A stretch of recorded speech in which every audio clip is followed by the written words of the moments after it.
The town that eats memorials. There's a town in the Midwest that isn't on any map. It doesn't have a name. It doesn't need one.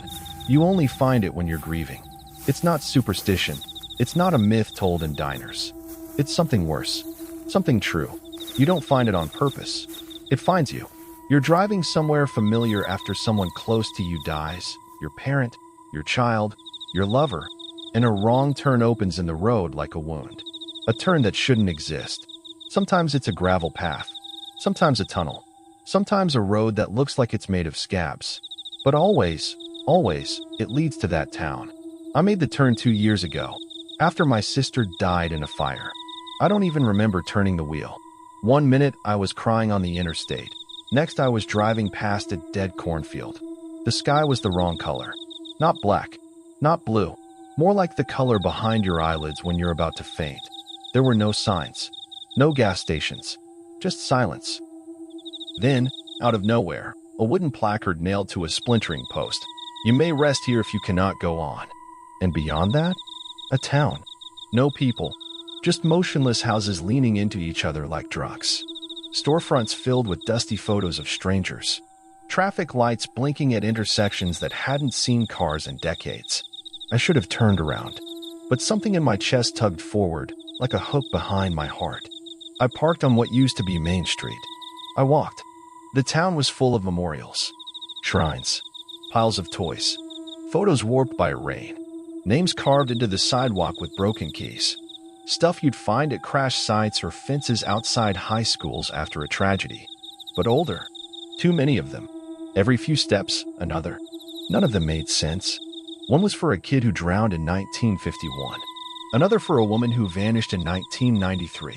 One was a heap of dog collars and a sign that said, "Stay," over and over in red marker. They weren't just there to remember. They were alive. I walked past one, and it whispered. The candles flickered without wind. The teddy bear's eyes followed me. One shrine of wilted flowers gave off a heat like fever breath. Another had teeth mixed in with the petals. Then I saw my sister's name, on a folding chair, right there in the middle of the road. I ran. I don't know why I ran or where I thought I was going, but something heavy started following me. Not footsteps, breaths. Like the town was exhaling. Like it was finally noticing me. Every corner I turned, I passed another memorial. One for me. One for someone I hadn't lost yet. One for someone I'd forgotten I ever knew. The buildings started to bend inward. Signs were in languages I've never seen. The sky turned a shade of gray that tasted like burnt fingernails. Then I saw it. The center of town. A massive, circular courtyard filled with nothing but crosses, burnt shoes, and framed newspaper clippings. In the middle stood a statue shaped like a grieving mother. Her face was blank. Her arms were open. At her feet, a pit. Not a symbolic one. A real one. It pulsed. It growled. The town was digesting something. As I stepped closer, I saw the ground was made of folded notes, letters never sent, apologies never spoken, last words no one had time to say. Each one whispered. I read one by accident. It said, "Don't let the town trick you into staying. It only builds shrines to people it eats." That's when I saw my own reflection. Not in a mirror. In the glass of a missing person flyer nailed to a wall. I was already fading. My hands were paler. My voice was gone. I made it out by writing my sister's name in the dirt and whispering, "I remember." I woke up 3 counties over, parked in an empty field. There was a new memorial at my feet. Just a toy car and a crumpled photo. But it wasn't for her. It was for me. And I know one day soon, when I'm too tired to keep grieving, I'll take that turn again. And next time, I don't think the town will let me leave. The road that doesn't remember you. There's a stretch of highway in the Rust Belt that doesn't show up on GPS anymore. Truckers used to call it route glass because the pavement shines like it's wet even in drought. No one really agrees where it starts or ends. Some say it's a forgotten bypass. Others say it was built over something older, something that was never supposed to be buried. But the one thing everyone agrees on, you don't drive it unless you've lost too much. I didn't know any of that when I found it. All I knew was I'd just come back from my father's funeral, and I didn't want to go home. The grief had curdled, gone sour. I didn't want comfort. I didn't want closure. I wanted to burn everything that remembered me. I drove until the highway ran out. And that's when I saw the sign. A rusted green slab with no markings, just a series of cracks shaped like broken letters. Beyond it was a road that shimmered like black oil. The trees lining it were white and dead. Not leafless, stripped, as if something had chewed their bark off. I kept driving. At first, it felt normal. Empty, but normal. Then I started noticing things. The radio turned on by itself, but it didn't play music. Just a voice whispering things I'd forgotten. Old arguments, final voicemails, that one time I lied about visiting Dad in the hospital. Static between every memory. I tried to turn it off. The dial fell off in my hand. Then the road signs changed. At first, they just said nonsense. Things like, "You left too late. Stay until you're nothing. Fill the seat you lost." Then I passed a sign that said, "We remember who you were before the loss." That's when I realized I hadn't seen another car in hours. And my rearview mirror showed a different sky than the one above me. The road was starting to forget me. My dashboard photos curled at the edges. My phone had no photos, no contacts. My name disappeared off my driver's license. My reflection in the mirror began to blur. And then I saw her, sitting in the passenger seat. She looked like my cousin Beth, who died when we were kids, but younger, hollow. Her eyes were stitched shut, and her mouth was full of what looked like glass dust. She whispered, "Keep driving. It won't hurt as much if you let it take you." I slammed the brakes. The car didn't stop. The speedometer hit 70, then 90. The trees blurred into bones. The road began to tilt, curling upward like a ribbon. The clouds grew veins. I heard laughing under the tires. Every turn I took just let me back onto the same stretch of route glass, until I passed the billboard. It was massive, dozens of feet high, just a screen showing a video of me, sitting at the funeral, crying, rewinding, playing again. But my face got less detailed every time, smeared like grease paint. The caption said, "This is the last place that will remember you." I screamed. It echoed in a voice that wasn't mine. Then I saw the hitchhiker. A figure standing by the shoulder, holding a sign that read, "Take me to the forgetting." I didn't stop, but he appeared again 10 minutes later, then 5, then right beside my window, running to keep up with me, his face completely smooth. He was what comes next if you don't escape. I don't remember how I got off the road. I woke up in a motel outside Chicago, car keys in my hand. No memory of the last day. But when I turned on the bathroom light, I saw that every mirror in the room had the same message etched in breath.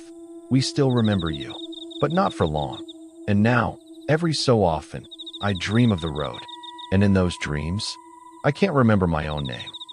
The house that hums when you cry. There's a neighborhood just past the edge of anywhere. People only find it when they're in mourning. It doesn't have a name, just a feeling like static in your teeth or a house key that won't quite fit anymore. The roads don't show on any map, but if you've lost someone you can't let go of, your GPS will take you there once. It brought me there 3 days after my sister's memorial.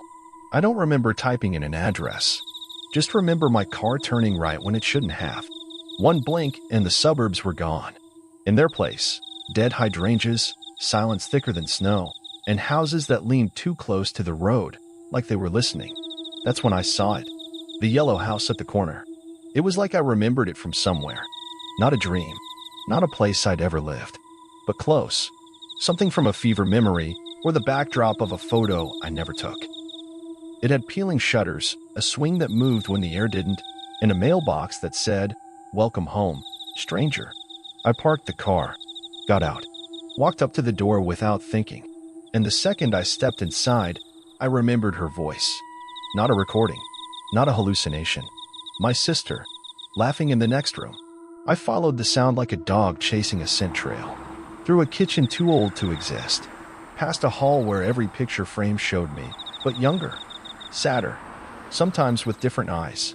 I opened the living room door, and there she was, not as she looked when she died, not sick, not broken, just there, sitting on the couch, smiling like I hadn't disappointed her yet. She said, "If you cry, it'll let you stay." That's when I noticed the hum, low, constant, like a refrigerator or power lines, but it pulsed in time with my heartbeat. And the longer I stood there, the stronger it got, until I could feel it in my bones, humming through the floor, vibrating the tears in my skull. I sat down beside her. We talked for hours. I think. About nothing. About everything. About the last fight we had. The one where I told her I couldn't handle being around her grief. She forgave me. Or something wearing her face did.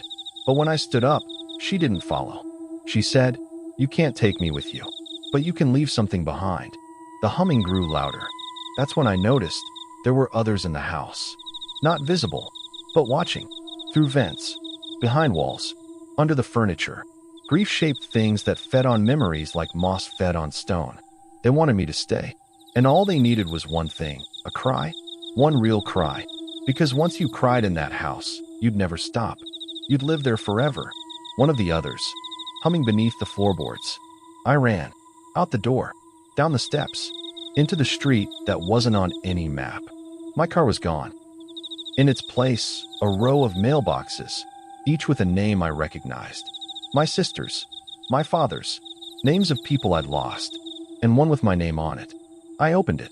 Inside, a cassette tape labeled "The Last Time You Cried," and a note, "You will return when the grief is ready again. You always do." The lake where echoes sink. Have you ever felt like you're being watched by something deeper than just eyes? That's how it felt when I first saw the lake. No one in the town really talks about it. If you ask, they'll shrug it off or change the subject. But when you live in a place long enough, you learn to recognize the quiet things, the ones that don't fit. It was late afternoon when I stumbled across it. There was no road leading to it, no trail, no sign. Just a break in the trees, like the forest had opened a door for me. My boots crunched against the dead leaves, the air thick with the smell of wet earth. The sun barely filtered through the branches, casting everything in an odd, dim light, like I was walking through a photograph that wasn't quite right. And then there it was, the lake. I couldn't see the other side. Just black water stretching out forever, moving in a way water shouldn't. Almost like it was breathing. There were no ripples, no boats, no birds. Just stillness.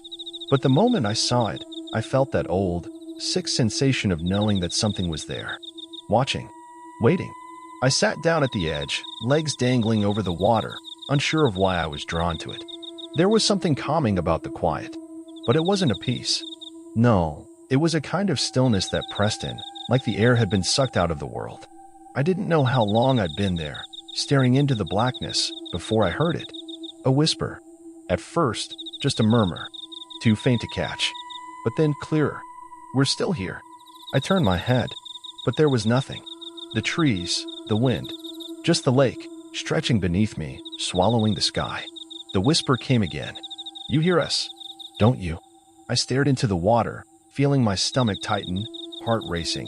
Because that voice wasn't in my head, it was in the air. In the space between breaths. Something real, something pulling at the edges of my thoughts. I should have gotten up. Should have run. But I didn't. Something in me was rooted to the spot. "We know you too." The voice was louder now. It wasn't just one voice anymore. It was multiple, layered, 1,000 voices all whispering at once. I could hear their words, but they were wrong. Scrambled. Out of order. Pieces of sentences that didn't quite fit together, like fragments from old conversations I couldn't remember having. And then I saw them. Faces. Or shapes. I don't know how to describe it. They weren't human, but they were made from something that used to be. Something human once, but now, not anymore. Their eyes were wide open, frozen in a scream I could feel in my chest, but their mouths were silent. Only the whispers came from them. They weren't floating on the surface. They were beneath. The water trembled as if something large was shifting below. A ripple stretched across the black surface, slow, deliberate. And as the echo of the voices filled the air, I saw the water tremble, then ripple again. Something was pulling from beneath the lake. They wanted me to come closer.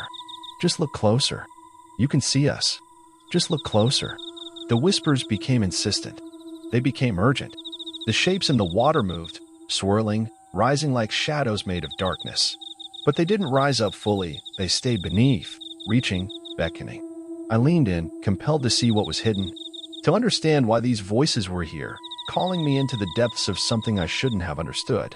The moment my hand touched the water, the air went cold. And then I heard it, the last voice. "You'll be one of us soon. You'll be forgotten. just like the others.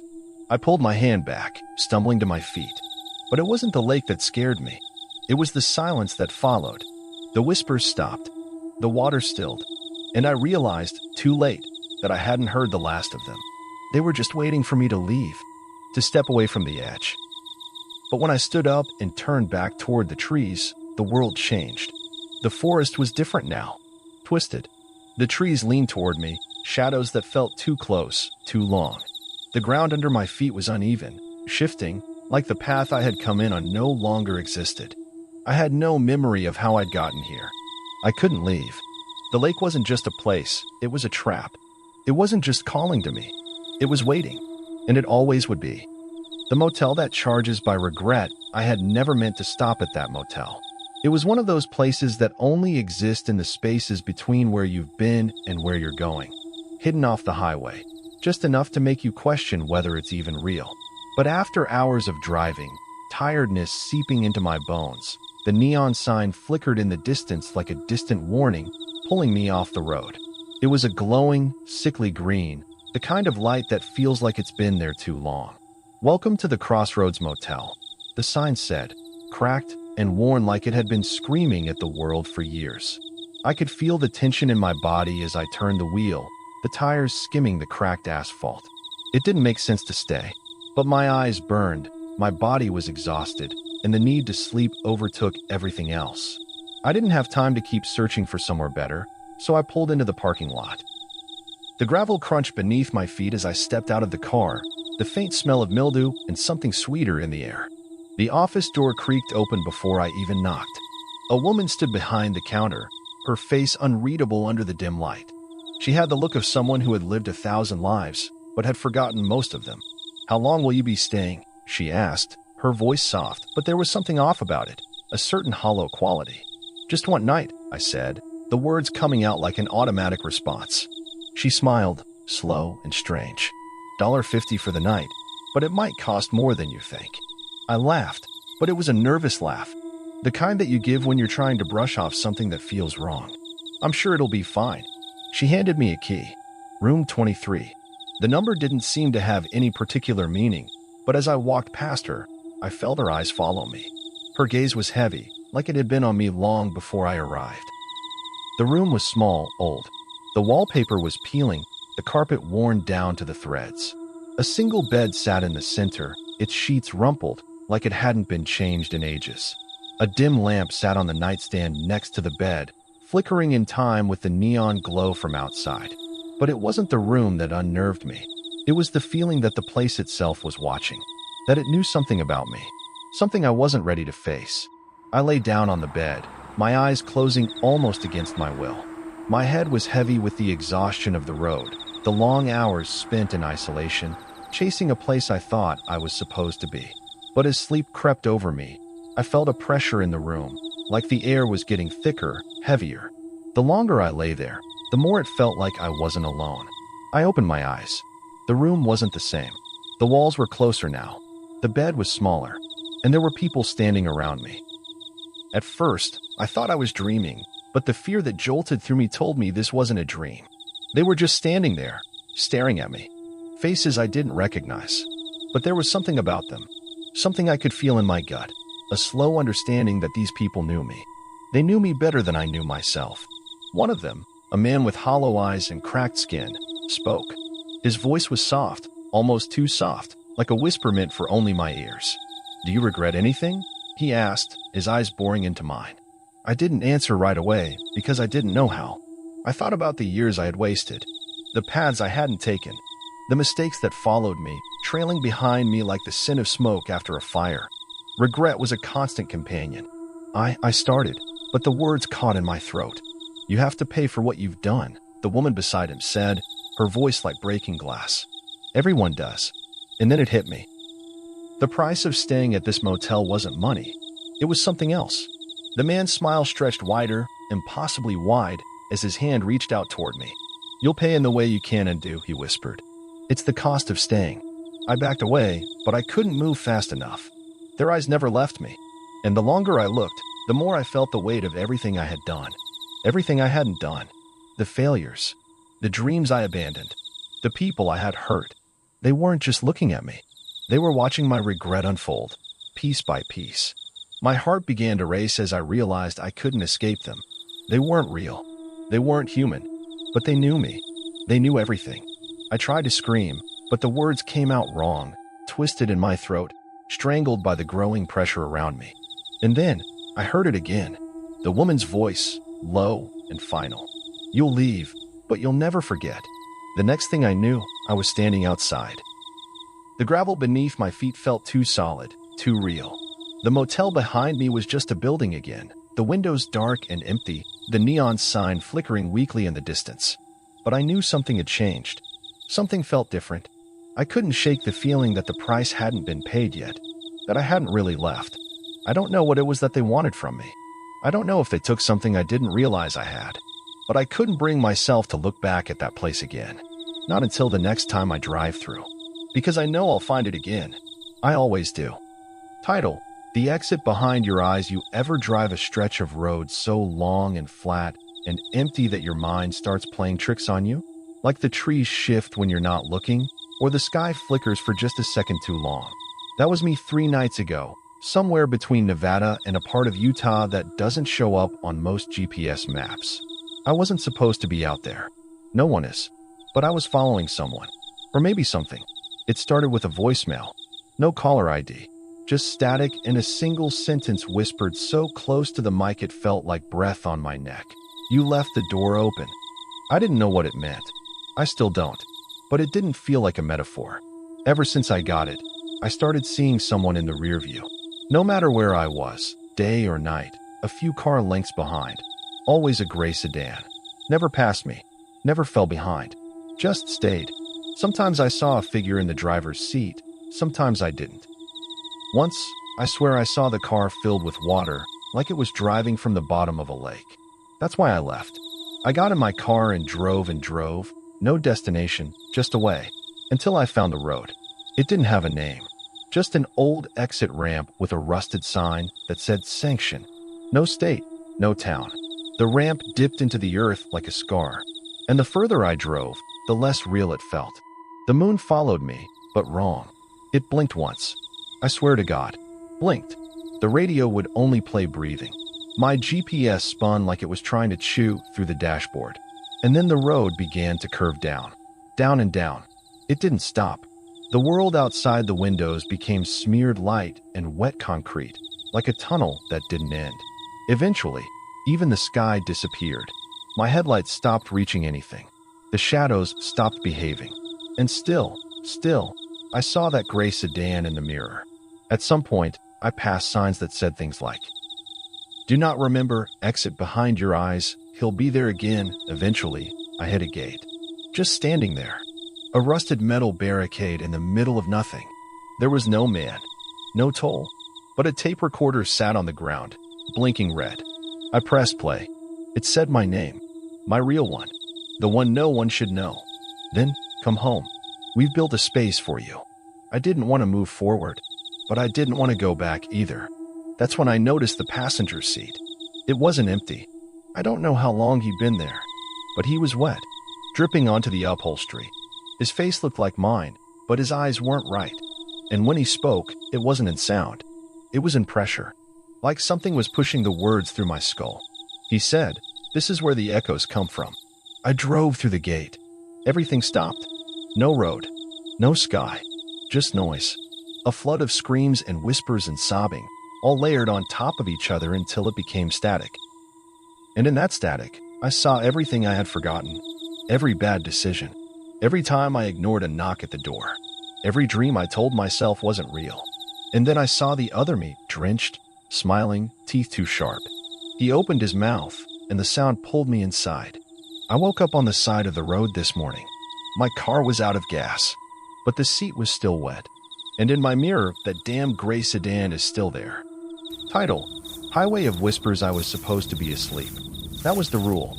When it got past 3 a.m., I wasn't supposed to be on the road, not even with the windows down and coffee shaking in my grip. But I was coming back from my cousin's place, out in the kind of town that dies after sundown, the kind where the only light is from the single gas station and it smells like old wood and regret. The highway should have taken 2 hours. That's what the GPS said. But around the time I passed mile marker 77, I noticed the lines on the road weren't quite white anymore. They were pale gray, and the further I went, the more they faded until they were nearly invisible. My headlights caught strange shapes in the trees, tall, narrow things, standing too still. Not animals, not signs, just shadows that didn't move. At first I thought I was tired. Maybe I was hallucinating. Maybe my brain was slipping. But then the radio crackled, even though it wasn't on. A voice, not music. Just a voice whispering numbers and street names that didn't exist. I tried to turn back.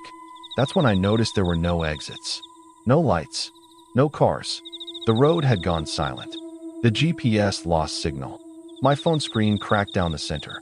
The air outside turned syrup thick and cold, and the trees leaned toward the car like they wanted to look inside. Something about the sound of my own engine made me sick. It stuttered every time I blinked. I passed a sign that said, "You are leaving the map." That's when the whispering got louder. It wasn't from the radio anymore. It was in the vents, the floor, the back seat. I looked in the rearview mirror. A girl was sitting there, hair over her face, pale hands in her lap. No breath, no sound, just sitting. I didn't stop the car. I didn't scream. I just kept driving, because something told me that if I stopped, if I looked away, I wouldn't be the one in the driver's seat anymore. She stayed with me for miles. Then the road dipped, and the headlights flashed across a green sign. Exit 0, last turn. I turned. The girl vanished. I don't know where that exit led. I don't think I ever want to know. But I've checked that highway on every map since. There is no mile marker 77. There is no exit 0. But some nights, when I drive late and the fog creeps low, I see the lines fading again. And the whispering starts. And I know the road is still waiting.